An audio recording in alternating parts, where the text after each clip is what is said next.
Значи, она што јас сметам дека е должност да го направиме од позиција на институции е да кај адолесцентите вршиме сексуално образование. Што точно се случувало за време на извидничкиот камп во близина на Скопје викендов?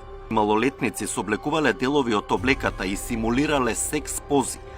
Градот Скопје секоја година финансира илјадници различни програми како и ова. Секс, скаутс, рок-н-рол. Бевме информирани дека оваа акција ќе биде чисто едукативна. Немавме никаква програма и спремни беа да кажат на нашите родители дека е безбедно децата да ги пратат на оваа акција. На патниката кон домот во Градовци, тоа е во петокот, имаше 2 контролни точки со прашања кои се цртишка предизвици. Наброј 5 брендови на кондоми, наброј 5 вида улошки.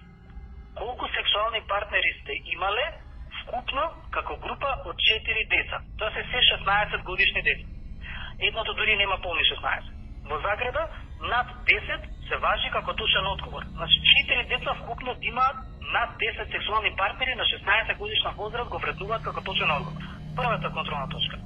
Глумење секс пози во пар и со во наводници клесање да се пукне надуван кондом, бидејќи клесање е зборот кој што не го потребиле.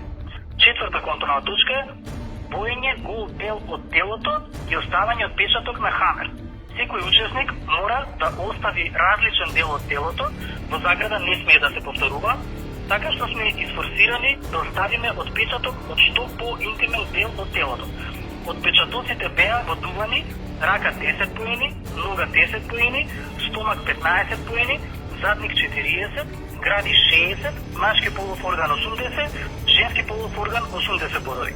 Значи, она што јас сметам дека е должност да го направиме од позиција на институции е да кај адолесцентите вршиме сексуално образование.